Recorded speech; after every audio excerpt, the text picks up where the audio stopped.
anak-anak alfa tuh ya kadang mules, sudah nggak ngomong ke orang tua, cari Google terus self diagnosis. Iya sih. Itu alfa, alfa segitu.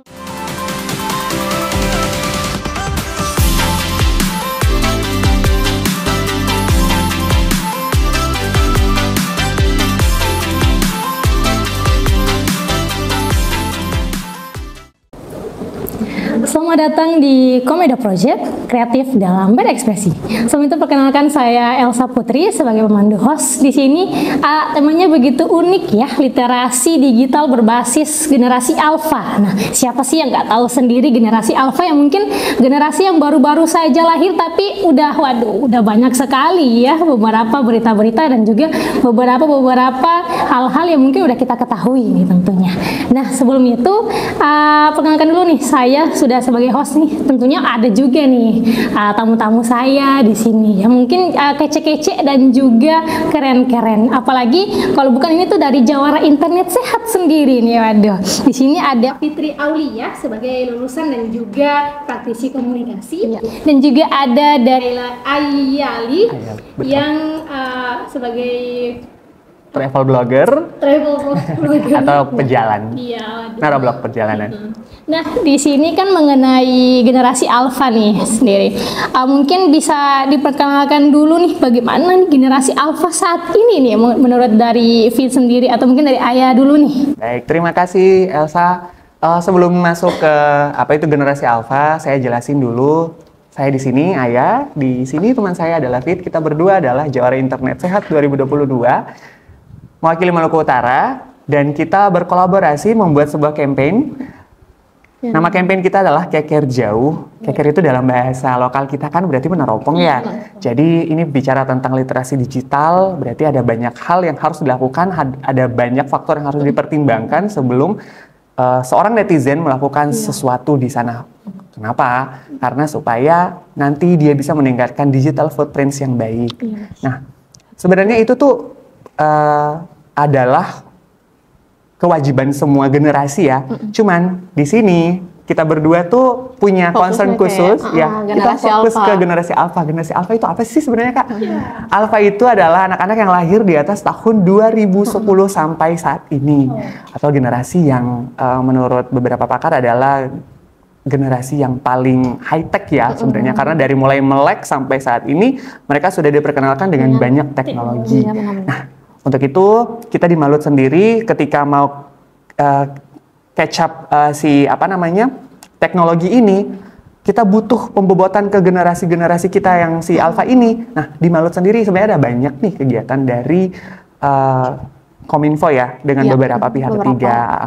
Cuman selama ini yang kita lihat belum pernah menyasar secara khusus ke generasi alfa ini, sedangkan hasil perundingan kita berdua hasil riset dan hasil perundingan kita yang dilakukan secara detail, kita memutuskan untuk kenapa kita enggak mereka, masuk apalagi ke mereka kan udah ini. dari lahir memang terpapar teknologi. Bahkan bukan dari lahir gak sih, dari mereka masih di dalam perut. Iya, benar.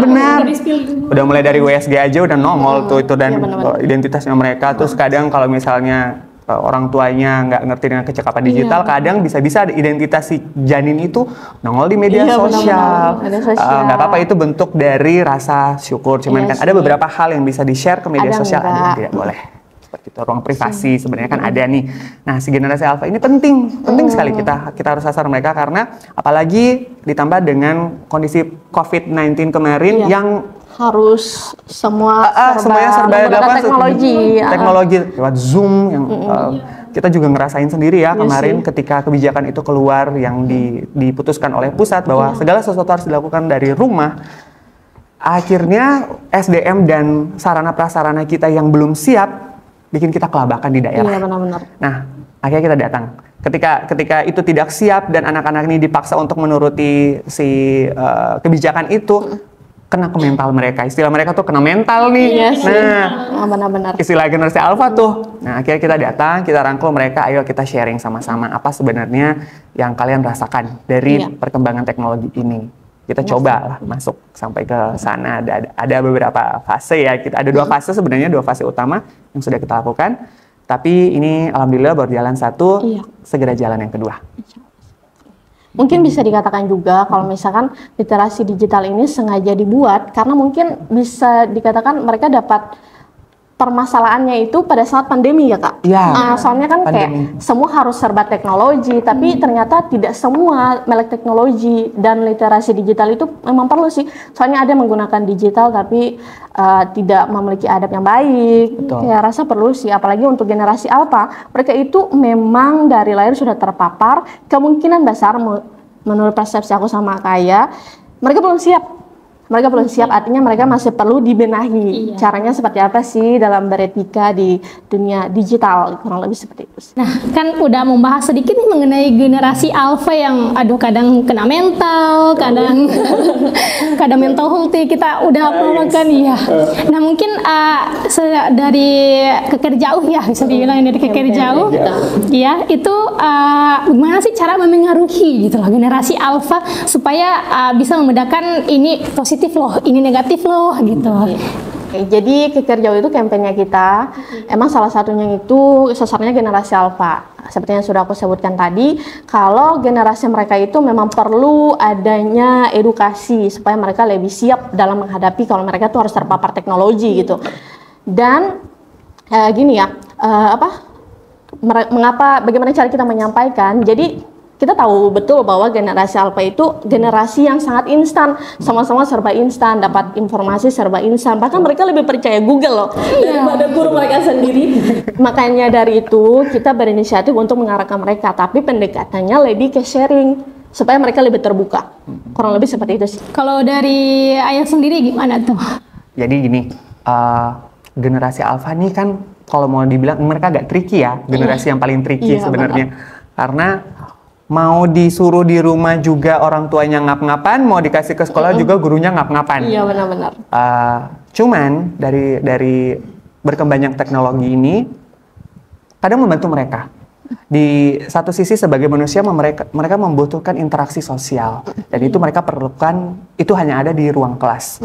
Di sisi lain dengan generasi yang lahir di zaman yang paling high tech, mereka lebih senang pelajaran yang syarat visual. Jadi kita kayak misalnya disuruh baca buku tuh males gitu. Boleh, yang penting banyak ilustrasinya. Iya benar-benar. Seneng, itu mereka seneng. Nah, kalau kita lakukan pendekatan ke sekolah, kadang tuh gini, kita nggak datang bawa materi untuk pemaparan, no, kita sharing, datangi, kita jemput satu-satu masalah yang selama ini kalian hadapi apa sih. Ini semua sudah kadang nih, itu bukan rahasia umum lagi ya, anak usia begitu kan sebenarnya belum boleh ada media sosial ya. Ada batasan umur. Ada batasan umur, dikibulin semua tuh medsos. Ada mereka, bukan cuma 1 sampai 3. Nah, setiap anak punya lebih dari 1 medsos. Fungsinya beda-beda, jadi setiap medsos ada tupoksinya. Yang satu buat memang inner circle-nya mereka, yang satu buat stalker, yang satu entah buat posting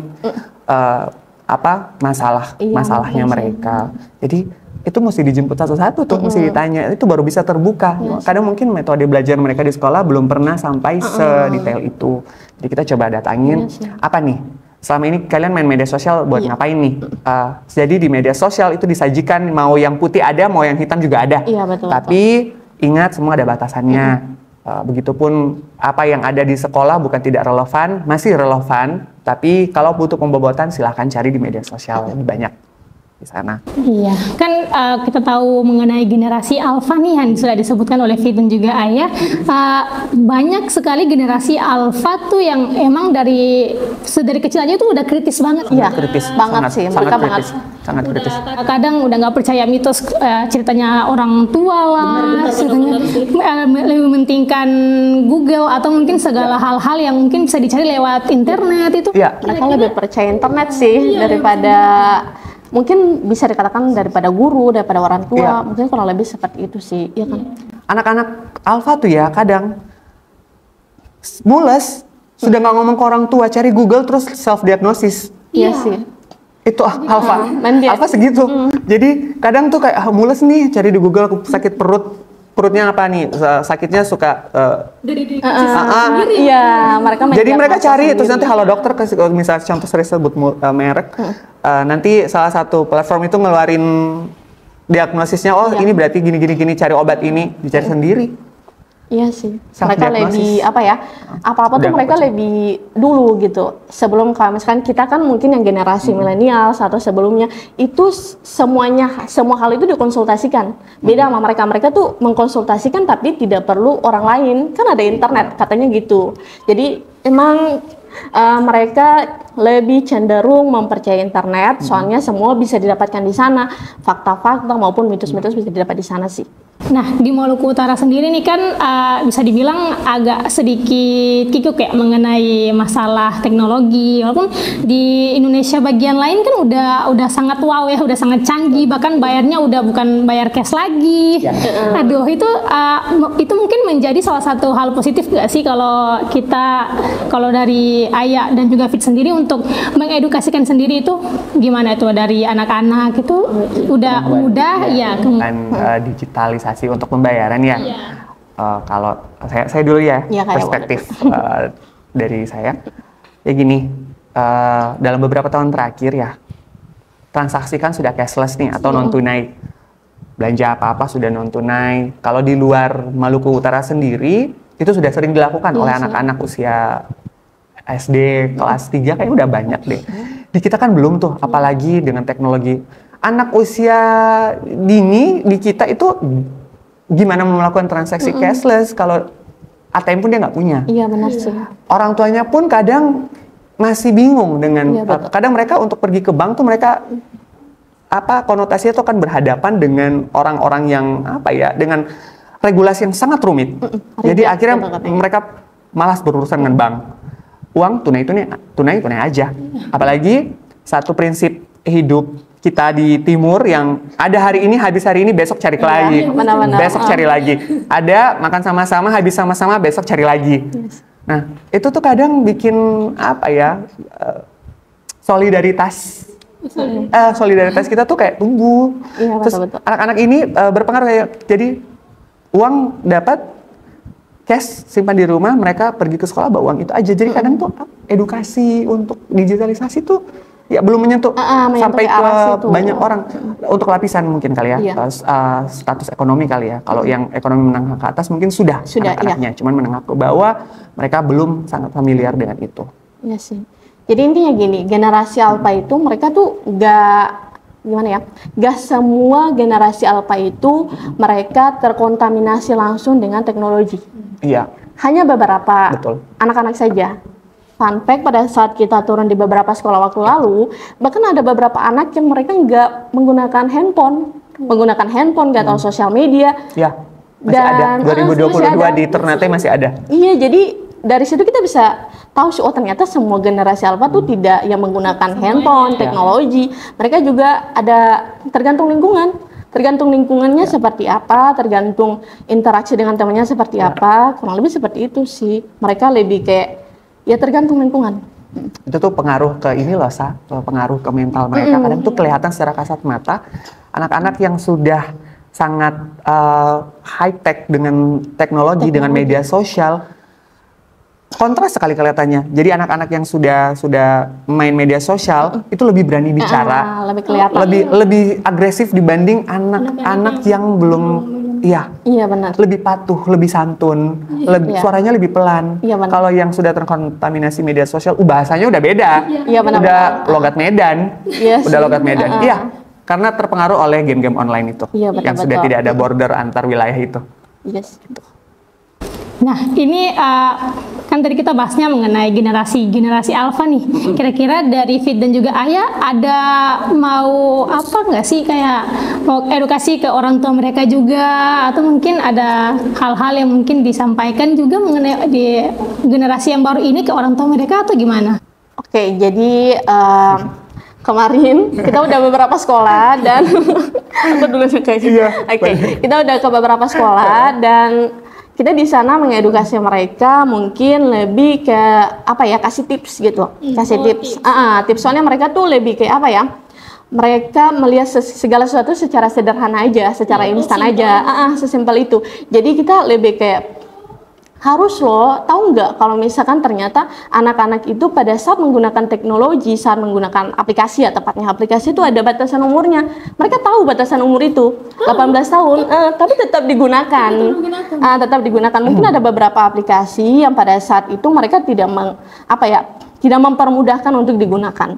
Tapi ada aplikasi juga yang kayak nggak perlu daftar, tetap masih bisa masuk, masih bisa lihat konten-konten yang ada di dalam dan sebagainya. Dan tips-tips yang kita kasih di sana, segala sesuatu kita kasih tahu ya ke mereka, segala sesuatu itu khususnya data pribadi itu berkaitan. Yang kedua, jejak digital itu abadi. Jadi mungkin sekarang belum kepikiran ya mereka sampai sejauh itu, tapi kita berusaha kasih tips bahwa hati-hati loh, nanti ada yang mengawasi, polisi dan sebagainya, karena anak-anak itu harus dikasih tahu dampak negatifnya apa nih, dampaknya tuh apa kalau misalkan kalian kayak gini. Dari kalian. Nah, untuk masalah itu ya, ada sebenarnya dua masalah yang berbeda nih. Ketika kita mengedukasi alfa sama mengedukasi orang tuanya yang bisa jadi orang tuanya adalah generasi Y atau generasi milenial. Generasi yang lahir di masa transisi dari zaman konvensional ke peradaban yang lebih maju nih. Harus dipisah si anak dulu sama si orang tua dulu nih. Jadi masing-masing si orang tuanya tuh kadang gini, anak alfa, si alfa ini kalau mereka lebih vokal, lebih agresif, lebih vokal, lebih berani mengutarakan pendapat mereka. Nah, itu bukan berarti mereka kurang ajar, tapi memang begitu kritis. Mereka sangat kritis. Jadi bukan mereka terpengaruh oleh sosmed, bukan. Iya sih, karena udah dikasih sosmed ya. Sudah nonton tayangan-tayangan seperti itu yang no filterisasi. Nah, akhirnya si orang tua yang ketika dia tumbuh mungkin masa kecil kalau misalnya dibanding-bandingin ya, dia tumbuh yang masih ada santun-santunnya, kok anaknya jadi bias begini, itu harus dipahamin bahwa diajak untuk komunikasi yang baik. Internet itu ada baik buruknya. Better orang tua melangkah jauh lebih di depan si generasi ini karena mereka jalannya cepat banget nih. Iya, benar-benar. Cepat banget. Jadi orang tua kalau bisa 2 langkah lebih cepat dari mereka. Nggak boleh diem. Karena gini, karena pertanyaannya tuh kritis-kritis. Kalau misalnya apa yang kita takuti, kita diamin, dia bisa belajar di internet. Dia pelajari di internet. Dia bisa aja pura-pura lugu di depan kita, tiba-tiba udah tahu semuanya. Suhu Jadi kalau bisa diajak ngobrol, jadiin teman supaya mereka harus terbuka. Banyak sharing sama mereka. Iya, supaya mereka terbuka. Kalau enggak bisa jadi ntar dimarahin di rumah, dia nggak ngobrol ke siapa-siapa, tiba-tiba muncul tweet di Quora. Iya sih. Terus sama ini juga sih. Sama ini juga sih. Handphone kan udah jadi hal yang kayaknya nggak bisa dilepas. Iya, udah nggak bisa dilepasin. Dan pastinya kalau misalkan kayak orang tua, kayaknya harus harus memberi apa yang tidak dikasih sama handphone. Jadi mungkin lebih kayak sharing dan sebagainya. Personal itu touch sih lebih kan kayak harus banyak talking ya gitu. Ngobrolin, banyak sharing, kayak banyak berita. Cuman kadang gini, kayak kadang tuh kita mau menuntut orang tua untuk bisa mengedukasi anaknya. Tapi di satu sisi ada juga orang tua yang bahkan masih belum bisa bedain mana berita baik dan berita hoax. Iya, itu yang parah sih. Itu juga susah. Itu makanya aku bilang ada trik sendiri. Gimana ceritanya dia mau ngedukasi anaknya kalau dia sendiri nonton berita betul. Nonton di YouTube yang suaranya suara Google. Iya, banyak tuh. Iya, banyak. Karena tiba-tiba yang di-share di WA group adalah jangan nakal nanti kamu dikutuk jadi batu. Ikan duyung. Yang ada suara ngaji-ngajinya auranya dibikin-bikin mistis, itu anak-anak alfa udah nggak takut. Udah nggak takut. Nggak pernah takut dengan begitu-begituan. Karena beda banget nih. Iya. Nah mungkin ada sepatah 2 kata dulu nih untuk anak-anak alfa, generasi alfa dari Keker jauh mungkin ya. Dari saya dulu nih. Iya. Siap. Adik-adik alfa, jadi diri sendiri. Segala sesuatu kalau misalkan yang kurang berkenan dipilah-pilih. Jangan langsung dikenain ke mental, ya. Jangan apa-apa kena mental, nggak ini kok. Itu kadang proses pendewasaan. Informasi yang beredar di internet sudah sangat luas, bisa dilihat dari banyak perspektif. Kalau mau bikin konten, itu adalah dunia kalian. Media sosial menyediakan itu. Jadi diri sendiri, be kreatif, dan jadilah generasi yang tumbuh dengan peradabannya sendiri. Yes. Ya. Nah, kalau dari aku untuk generasi alfa, kami tahu banget sih kalau kalian tuh emang butuh teknologi, emang udah harus sama teknologi sih. Cuman intinya gini, segala sesuatu itu ada baik buruknya. Mungkin alangkah baiknya hal-hal apapun yang kalian dapatkan di internet atau di sosial media, coba konsultasikan dengan orang tua. Kalau misalkan kalian belum sampai ke sana. Tapi kalau misalkan kalian memang udah paham dan sebagainya, mungkin hal-hal yang harus kalian fokuskan itu tata krama kalian. Soalnya tata krama itu berpengaruh ke segala hal.